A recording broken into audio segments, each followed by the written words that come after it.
Shalom, saudaraku yang dikasihi Tuhan Yesus Kristus. Saat ini 29 April 2021. Sukacita sekali saya akan menyampaikan mengenai perbedaan mengatasi keinginan daging dengan merobek tirai daging. Ini sesungguhnya memang berada pada level rohani yang berbeda, saudaraku. Jadi mengatasi keinginan daging ini bersesuaian dengan pintu kemah suci. Kalau orang mau masuk di dalam kemah suci, imam mau masuk dalam kemah suci, itu ada satu pintu pertama, namanya itu pintu kemah. Di sana ada 5 tiang pintu kemah. Itulah pintu kemah suci. Ini bersesuaian dengan proses mengatasi keinginan daging. Kemudian yang kedua, ini merobek tirai daging. Saudara, kalau merobek tirai daging ini level rohaninya adalah pada pintu tirai Maha Kudus, di mana itu merupakan pembatas antara ruang suci dan ruang Maha Kudus. Di sana ada 4 tiang pintu tirai. Saudara yang dikasihi Tuhan, jadi 2 level yang berbeda ini tentunya juga nanti akan menimbulkan efek atau hasil yang berbeda. Kalau seseorang yang bisa mengatasi keinginan daging, maka selanjutnya dia akan dipenuhi oleh Roh Kudus. Ini tingkat dari pintu kemah suci. Jadi batas dari halaman ke ruang suci, ini namanya pintu kemah suci. Ini prosesnya adalah mengatasi keinginan daging. Orang yang ingin dipenuhi oleh Roh Kudus harus bisa mengatasi keinginan daging. Setelah bisa mengatasi keinginan daging, maka dia akan menerima karunia-karunia roh. Karunia berbahasa roh, bernubuat, berkata-kata dengan hikmat, dan sebagainya. Saudara, tetapi kalau seseorang itu bisa merobek tirai daging, itu level rohaninya adalah perbatasan antara ruang kudus dan ruang Maha Kudus. Tujuannya sudah beda. Kalau merobek tirai daging ini untuk kita betul-betul melihat Shekinah, glory, cahaya, kemuliaan Allah. Kita melihat pernyataan-pernyataan Allah. Kita melihat, menangkap suara Allah semakin nyata, semakin dekat di dalam hidup kita. Seperti kalau saudara ingin memahami rahasia kitab Wahyu, ini saudara perlu merobek tirai daging, tidak sekedar mengatasi keinginan daging. Saudara, saya akan sampaikan perbedaannya. Sekarang yang pertama, ini mengatasi keinginan daging. Ini ditulis dalam Galatia pasal 5 ayat 17 sampai 21. Jadi mengatasi keinginan daging ini tujuannya ini adalah supaya seseorang dipenuhi oleh Roh Kudus. Jadi bukan untuk melihat Shekinah glory ya, saudaraku, tetapi supaya dia dipenuhi oleh Roh Kudus, dipenuhi oleh karunia-karunia Roh Kudus. Karunia bernubuat, berbahasa roh, dan sebagainya.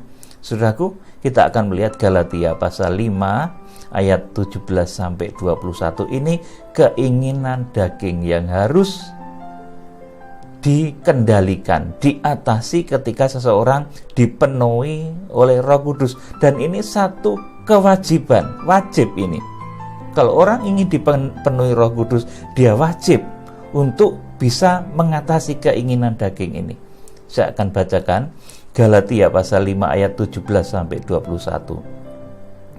Sebab keinginan daging berlawanan dengan keinginan roh, dan keinginan roh berlawanan dengan keinginan daging, karena keduanya bertentangan, sehingga kamu setiap kali tidak melakukan apa yang kamu kehendaki. Ayat 18, akan tetapi jikalau kamu memberi dirimu dipimpin oleh roh, ini Roh Kudus, saudaraku, maka kamu tidak hidup di bawah hukum Taurat, Jadi jika kamu hidup dipimpin oleh Roh, maka kamu tidak hidup di bawah hukum Taurat. Ini firman Tuhan, saudaraku, yang diilhamkan melalui Rasul Paulus, saudaraku, yang ditulis kepada jemaat di Galatia. Ayat 19. Perbuatan daging telah nyata, yaitu 1, ini percabulan. Dan selanjutnya kecemaran, hawa nafsu, penyembahan berhala, sihir, perseteruan, perselisihan, iri hati, amarah, kepentingan diri sendiri, percideraan, roh pemecah, kedengkian, kemabukan, pesta pora, dan sebagainya. Terhadap semuanya itu kuperingatkan kamu seperti yang telah kubuat dahulu, bahwa barang siapa melakukan hal-hal yang demikian, ia tidak akan mendapat bagian dalam kerajaan Allah. Ini semua adalah kewajiban, saudaraku. Jadi, saudaraku, keinginan daging yang begitu nyata. Ini saya catat ada 15 keinginan daging yang begitu nyata ini, saudaraku. 15 keinginan daging yang begitu nyata ini harus dikendalikan. Dan ini wajib untuk setiap orang yang ingin dipenuhi oleh Roh Kudus dalam hidupnya. Ini harus dan ini wajib. Saudaraku, nggak bisa ditinggalkan. Orang yang ingin dipenuhi oleh Roh Kudus, dia harus pertama, saudaraku, menghindari percabulan. Jadi kalau orang cabul itu pasti tidak dipenuhi oleh Roh Kudus, saudaraku. Pikirannya cabul. Saudaraku, melayani Tuhan tapi pikirannya itu cabul, saudaraku. Yang dipikirkan mengenai hal-hal yang cabul, penuh hawa nafsu. Saudara, ini orang yang tidak dipenuhi oleh Roh Kudus. Kemudian yang kedua, kecemaran. Saudaraku, kecemaran ini mirip-mirip dengan percabulan, saudaraku. Kemudian yang ketiga, hawa nafsu. Jadi berbagai macam hawa nafsu, keinginan-keinginan daging itu, saudaraku. Kemudian penyembahan berhala. Kemarin sudah saya sampaikan, penyembahan berhala itu tidak sekedar seseorang itu menyembah patung, menyembah pohon-pohonan, menyembah yang bukan Tuhan, tetapi sikap yang mengutamakan, mendewakan segala sesuatu melebihi Tuhan. Itu adalah sikap pemberhalaan. Saudaraku, orang yang menganggap harta itu lebih dari Tuhan, itu juga sudah melakukan pemberhalaan. Yang mengutamakan harta lebih dari Tuhan, itu sudah melakukan pemberhalaan. Oleh karena itu ada dalam satu surat dinyatakan, persembahkanlah tubuhmu sebagai persembahan yang hidup, yang kudus dan yang berkenan kepada Allah. Itulah persembahan yang sejati.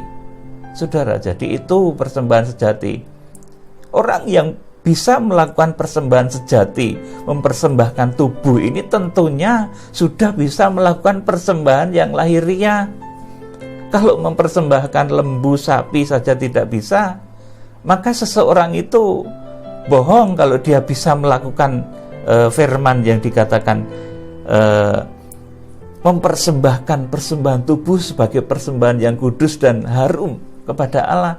Mempersembahkan yang barang lahiriah kecil saja, saudaraku, burung merpati, saudaraku, sapi, lembu atau harta kekayaan saja nggak bisa. Sudah bilang mempersembahkan tubuhku. Jadi ini sering dipakai untuk ngeles, saudaraku, ayat ini.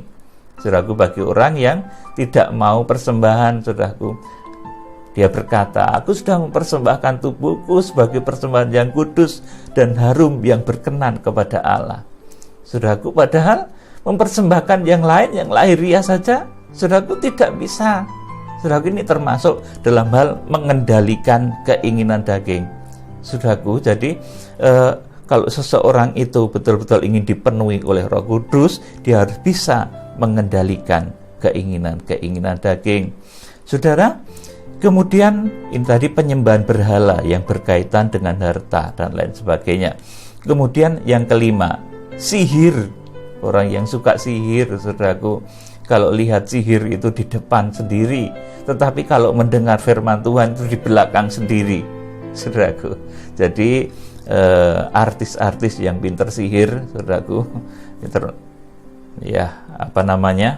orang-orang, bukan artis ya saudaraku, orang-orang yang melakukan sihir itu saudaraku, itu sulit untuk dipenuhi oleh Roh Kudus, saudaraku. Saya koreksi ya, tadi bukan artis tapi orang-orang yang melakukan sihir itu sulit dipenuhi oleh Roh Kudus. Saudara, kemudian yang keenam ini perseteruan. Saudaraku, jadi saudaraku, orang yang suka berseteru, bermusuh-musuhan, saudaraku, mencari musuh, ini juga tidak bisa dipenuhi oleh Roh Kudus. Sedikit-sedikit cari musuh, saudaraku. Sesama pelayan Tuhan ada perbedaan sedikit jadi musuh-musuhan, saudaraku.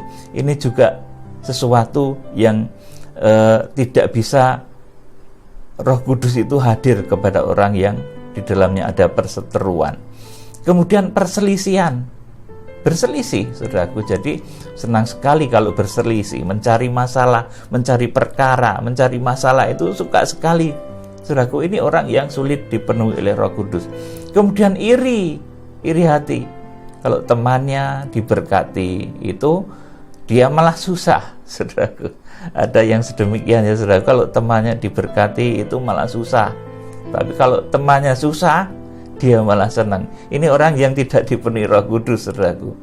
Seharusnya kalau temannya itu diberkati, dia ikut senang. Kita punya teman yang diberkati, saudaraku, kita senang, saudaraku. Saya senang kalau teman saya diberkati. Saya senang kalau jemaat pengikut kegerakan Kitab Wahyu ini diberkati. Saya senang, saudaraku, ikut gembira. Bukan saya malah iri, enggak. Saudaraku, saya melihat saudara diberkati luar biasa dengan segala sesuatu yang serba baru. Seperti kemarin saya sampaikan itu, saudaraku, mempelai itu akan diberikan oleh Tuhan berkat yang serba baru. Saya senang, saudara, punya mobil baru, motor baru, saudaraku, baju baru, rumah baru. Saya senang sebagai hamba Tuhan, saudaraku. Jadi jangan ada iri hati di dalam diri orang yang ingin dipenuhi oleh Roh Kudus. Kemudian amarah, sedikit-sedikit marah, sedikit-sedikit emosi, saudaraku. Ini orang yang tidak dipenuhi oleh Roh Kudus. Kemudian yang ke-10, saudaraku, kepentingan diri sendiri, jadi egois. Segala sesuatu itu aku, saudaraku. Kalau dia bercerita tentang segala sesuatu, yang dibahas itu tentang aku, saudara, nggak mikir orang lain, saudaraku. Jadi, saudaraku, segala sesuatu yang mengenai kepentingan diri sendiri, ini termasuk keinginan daging, loh, saudaraku. Jadi apa-apa serba aku begini, aku itu begini hebat, saudaraku, dan lain sebagainya. Itu merupakan sesuatu yang membuat seseorang tidak bisa dipenuhi oleh Roh Kudus, padahal ini kewajiban. Kemudian 11 ini percidraan. Percidraan ini artinya segala sesuatu yang tidak tepat janji. Saudara, kita punya ucapan, kita punya janji, tidak kita tepati. Itu merupakan satu percidraan, baik janji kepada sesama maupun kepada Allah. Teristimewa janji di dalam kebenaran. Kalau saudara berjanji di dalam kebodohan saudara, ya mungkin ada orang itu yang terikat janji dengan setan, itu justru harus dipatahkan, saudaraku. Harus dihindari, dipatahkan, dibatalkan, saudaraku. Kemudian 12 ini roh pemecah. Jadi kalau ada orang yang bermusuh-musuhan itu senang, saudaraku.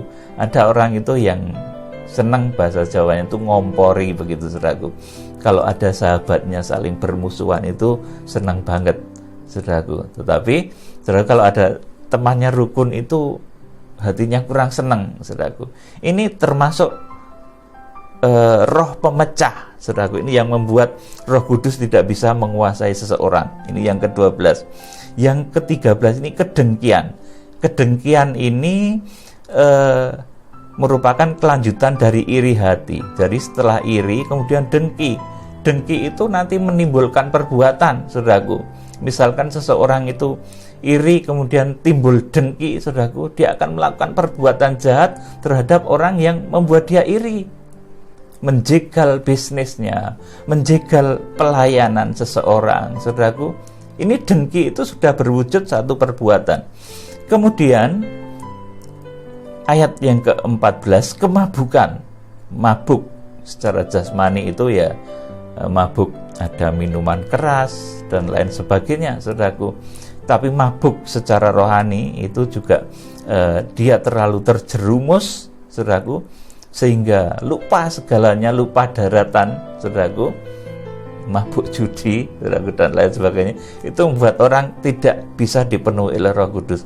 Kemudian 15, pesta pora dan sebagainya, saudaraku. Jadi ada 15 macam keinginan daging, ya, saudaraku.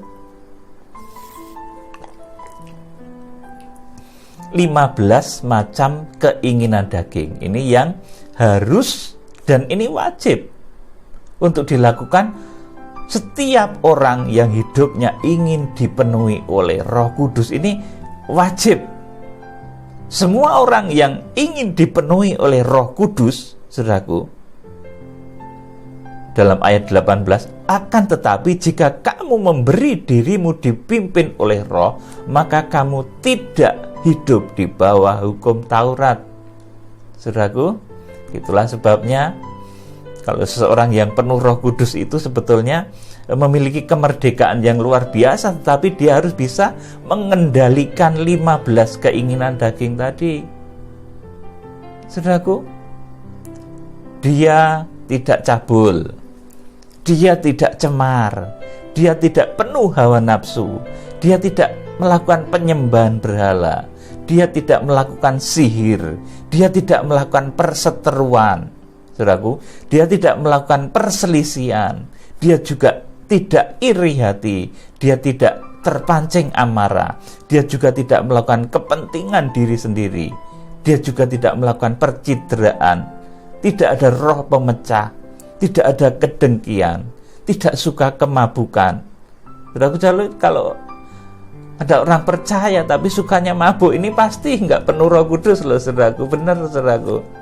Orang percaya tapi senangnya mabuk-mabukan, itu belum penuh Roh Kudus. Ya, percaya Yesus tapi senang mabuk, saudaraku. Ini belum penuh Roh Kudus. Ya mungkin memang selamat juga, saudaraku, karena percaya Tuhan Yesus Kristus, tapi dia nggak penuh Roh Kudus, saudaraku. Masih hidup di pelataran. Orang yang dipenuhi oleh Roh Kudus itu hidup mulai masuk di pintu kemah suci tabernakel. Dia mulai masuk dalam ruang, saudaraku, yang terukur oleh Tuhan di Wahyu pasal yang ke-11 itu. Saudaraku yang dikasih Tuhan, pesta pora dan sebagainya, ayat yang ke-15. Jadi ada 15 macam perbuatan daging yang membuat seseorang itu tidak bisa dipenuhi atau dipimpin oleh Roh Kudus. Di sini ayat 18, jikalau kamu memberi diri dipimpin oleh Roh, saudaraku, maka seseorang itu pasti menghindari percabulan, menghindari kecemaran hawa nafsu, dan 15 macam, saudaraku, perbuatan daging tadi. Saudara bisa baca di Galatia pasal yang kelima ayat yang ke-19 sampai ke-21. Itu 15 perbuatan daging yang harus saudara hindari kalau saudara ingin dipenuhi oleh Roh Kudus. Dan ini satu kewajiban. Ini wajib kalau seseorang itu ingin dipenuhi oleh Roh Kudus. Ini wajib keinginan daging ini supaya dikendalikan. Ini wajib, saudaraku. Dan satu keharusan bagi orang yang ingin dipenuhi oleh Roh Kudus. Jadi dia harus, saudaraku, menghindari percabulan, harus menghindari kecemaran, harus menghindari hawa nafsu, harus menghindari penyembahan berhala, harus menghindari sihir, harus menghindari perseteruan, menghindari perselisihan, iri hati, amarah, kepentingan diri sendiri, percidraan, roh pemecah, kedengkian, kemabukan, dan pesta pora. Satu keharusan yang harus, saudaraku, ini dihindari kalau seseorang mau dipenuhi oleh Roh Kudus ini, saudaraku, mengatasi keinginan daging itu ini. Ini level dari pintu kemah suci tabernakel. Saudaraku, level rohani pintu kemah suci tabernakel. Jadi kalau seseorang level rohaninya berada di sana, dia harus, saudaraku, bisa mengatasi 15 keinginan daging ini. Saudaraku, jadi ini semua adalah kewajiban yang harus dipenuhi supaya seseorang hidup dalam urapan roh. Saudaraku, tingkatan dari pelataran saudaraku memasuki ruang kudus atau saudaraku pintu kemah, di mana pintu kemah ini memiliki 5 tiang pintu. Keluaran pasal 26 ayat 37. Saudara kalau baca di sana Keluaran pasal 26 ayat 37 bahwa pintu kemah itu memiliki 5 tiang. Saudaraku, ini artinya apa saudaraku? 5 tiang ini menunjuk kepada panca indera. Jadi masuknya 15 keinginan hawa nafsu daging tadi itu melalui panca indera kita. Jadi panca indera kita ini harus kita sucikan supaya tidak dipakai masuknya keinginan-keinginan daging yang membuat saudara Roh Kudus tidak bisa hadir dalam hidup kita. Melainkan panca indera kita harus kita sucikan untuk menangkap, untuk memasukkan Roh Kudus di dalam hidup kita. Jadi demikian saudaraku, seseorang harus menguduskan panca inderanya supaya tidak dimasuki 15 perkara keinginan daging tadi. Dan dia harus menggunakan panca inderanya ini untuk menangkap getaran-getaran Roh Kudus. Saudaraku, indera apa saja itu? Itu 1, indera peraba, kemudian penglihatan, pendengaran, penciuman, indera pengecap. Ini semua kalau tidak dikuduskan, semua sumber hawa nafsu loh saudaraku. Peraba, wah meraba-raba itu merupakan sumber hawa nafsu itu saudaraku. Kemudian penglihatan, kalau tidak dikuduskan mata ini inginnya melihat hal-hal yang buruk saudaraku. Kemudian pendengaran ini pun juga, kalau dengar gosip itu begitu senang banget saudaraku.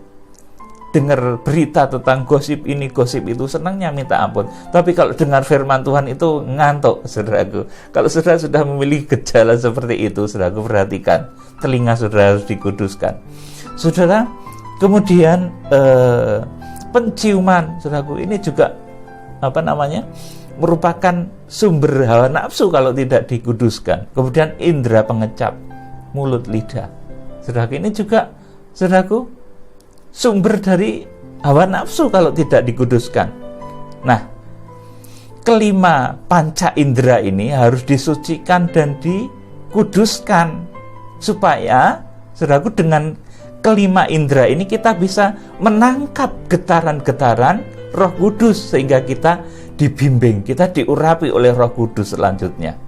Saudaraku yang dikasih Tuhan, jadi supaya Roh Kudus masuk melalui panca indera kita, melalui 5 tiang pintu kemah tadi saudaraku, Roh Kudus masuk dalam hidup saudara melalui panca indera saudara. Lewat panca indera saudara itu saudara akan menerima saudaraku kenyataan kuasa Roh Kudus.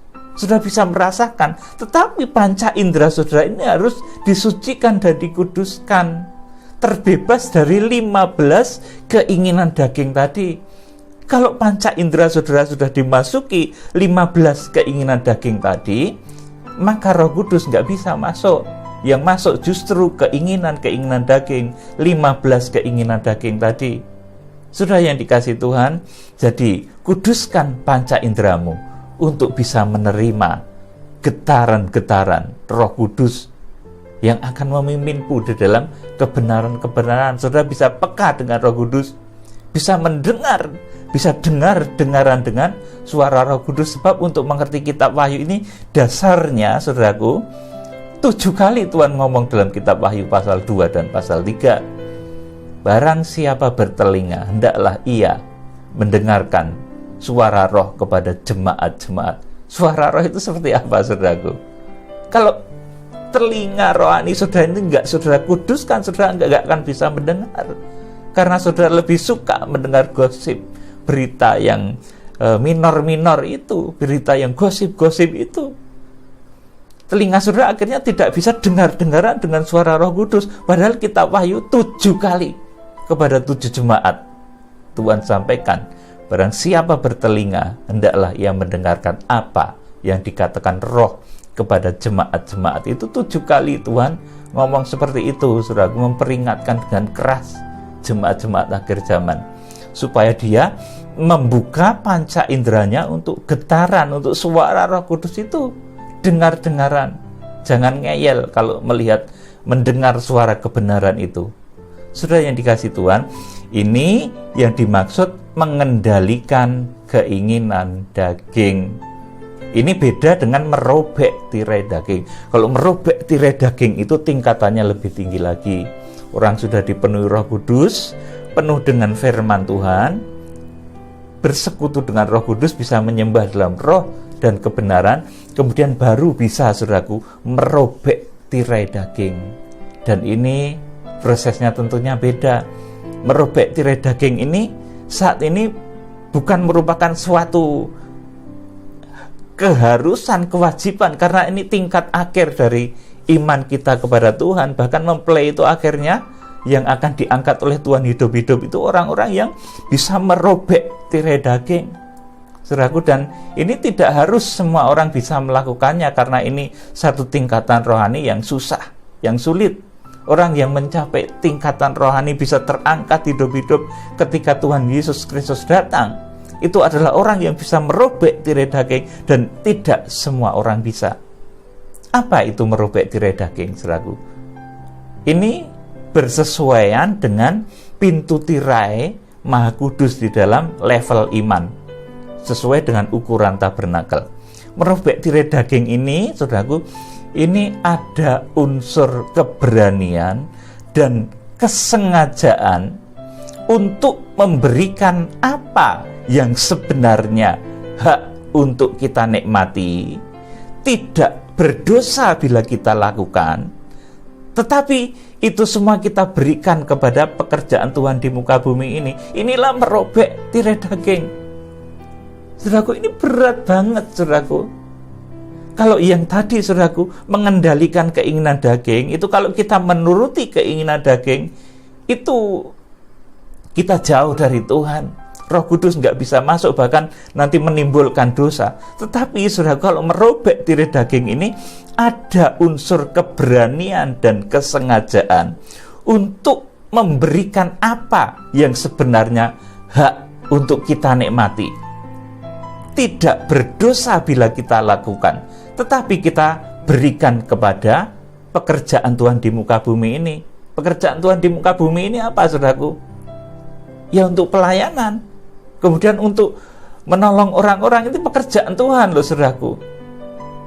Saudaraku yang dikasihi Tuhan, jadi merobek tirai daging ini tentunya lebih berat, karena ini tingkatannya adalah tingkatan pintu tirai, saudaraku. Jadi sekali lagi, merobek tirai daging ini ada unsur keberanian dan kesengajaan untuk memberikan apa yang sebenarnya itu hak untuk kita nikmati. Itu tidak berdosa kita lakukan, tetapi apa yang hak untuk kita nikmati, yang tidak berdosa kita lakukan, itu kita berikan kepada pekerjaan Tuhan di muka bumi ini. Saudaraku, ini namanya merobek tirai daging. Saudaraku yang dikasihi Tuhan, dan contoh dari merobek tirai daging ini digambarkan dalam Yesaya pasal 58 ayat 6 sampai 11. Yuk, saya akan bacakan untuk saudara. Yesaya pasal 58 ayat 6 sampai 11. Berpuasa yang ku kehendaki ialah supaya engkau membuka belenggu-belenggu kelaliman dan melepaskan tali-taliku, supaya engkau memerdekakan orang teraniaya dan mematahkan setiap kuk, supaya engkau memecah rotimu bagi orang yang lapar, dan membawa ke rumahmu orang miskin dan yang tak punya rumah. Dan apabila engkau melihat orang telanjang, supaya engkau memberi dia pakaian, dan tidak menyembunyikan diri terhadap saudaramu sendiri. Ayat 8. Pada waktu itu terangmu akan merekah seperti fajar, dan lukamu akan pulih dengan segera. Kebenaran menjadi barisan depanmu, dan kemuliaan Tuhan barisan belakangmu. Pada waktu itu, engkau akan memanggil dan Tuhan akan menjawab. Engkau akan berteriak minta tolong dan Ia akan berkata, ini aku, apabila engkau tidak lagi mengenakan kuk kepada sesamamu dan tidak lagi menunjuk-nunjuk orang dengan jari dan memfitnah. Apabila engkau menyerahkan kepada orang lapar apa yang kau inginkan sendiri. Jadi yang sebenarnya kita sendiri ini butuh, saudaraku, kita serahkan untuk pekerjaan Tuhan di muka bumi. Pekerjaan Tuhan di muka bumi itu apa tuh, saudaraku? Ya pelayanan, kemudian saudaraku menolong orang, itu pekerjaannya Tuhan loh, saudaraku. Kemudian saudaraku, apabila engkau menyerahkan kepada orang lapar apa yang kau inginkan sendiri dan memuaskan hati orang yang tertindas, maka terangmu akan terbit dalam gelap dan kegelapanmu akan seperti rembang tengah hari. Tuhan akan menuntun engkau senantiasa dan akan memuaskan hatimu di tanah yang kering dan akan membaharui kekuatanmu. Engkau akan seperti taman yang diairi dengan baik dan seperti mata air yang tidak pernah mengecewakan. Amin. Saudaraku, jadi inilah perbedaan antara mengatasi keinginan daging dan merobek tirai daging. Mengatasi keinginan daging ini tujuannya adalah supaya seseorang itu dipenuhi oleh Roh Kudus dan hidupnya selalu dipimpin oleh Roh Kudus. Saudaraku, dia wajib hukumnya untuk bisa mengatasi keinginan daging, 15 keinginan daging tadi. Panca inderanya dikuduskan dari 15 keinginan daging tadi, sehingga panca inderanya mampu untuk menangkap getaran-getaran Roh Kudus. Jadi ini satu keharusan mengendalikan keinginan daging ini kalau seseorang ingin dipenuhi oleh Roh Kudus. Ini tingkatannya adalah pintu kemah suci tabernakel. Saudaraku, jadi ini tingkatan perbatasan antara pelataran dan ruang kudus. Kemudian kalau merobek tirai daging, ini saudaraku tingkatannya lebih tinggi lagi. Ini menjelang seseorang itu bisa melihat Shekinah glory, melihat pernyataan-pernyataan Tuhan, kuasa-kuasa Allah. Ini prosesnya bagaimana, saudaraku? Ini ada unsur keberanian dan kesengajaan untuk memberikan apa yang sebenarnya hak untuk kita nikmati. Tidak berdosa bila kita lakukan, tetapi itu kita berikan kepada pekerjaan Tuhan di muka bumi ini. Ini merobek tirai daging. Dan kalau saudara bisa melakukannya, saudara akan di dalam sejenak saja saudara akan melihat cahaya kemuliaan Allah dinyatakan kepada saudara. Kalau saudara bisa menangkap, saudara akan bisa mendengar suara Roh Kudus, suara firman Tuhan secara jelas. Pernyataan-pernyataan Tuhan akan terbuka jelas. Suara Tuhan akan terdengar jelas karena saudara bisa merobek tirai daging. Jadi tidak sekedar mengendalikan tapi merobek ini, saudaraku. Apa yang sebetulnya itu hak bisa kita kerjakan, tidak dosa kita kerjakan, tetapi itu tidak kita kerjakan, saudaraku. Itu kita berikan kepada orang. Hak yang kita miliki itu kita berikan kepada pekerjaan Tuhan di muka bumi, saudaraku. Ini satu proses yang begitu berat. Dan ini bukan satu keharusan untuk saat ini, saudaraku. Nanti kalau saudara mulai belajar, ini juga bagus. Karena saudara akan belajar melihat cahaya kemuliaan Allah dalam hidupmu. Tetapi nanti ketika saudaraku, pengangkatan itu terjadi, seseorang harus bisa merobek tirai daging. Saudaraku, jadi keinginan-keinginan yang sebenarnya itu hak untuk dinikmati.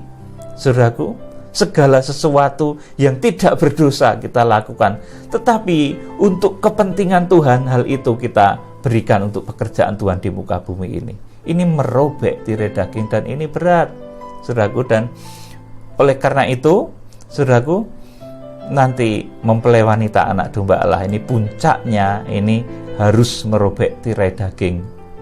Puncak ketika seseorang nanti akan menyambut masa pengangkatan, dia harus bisa merobek tirai daging.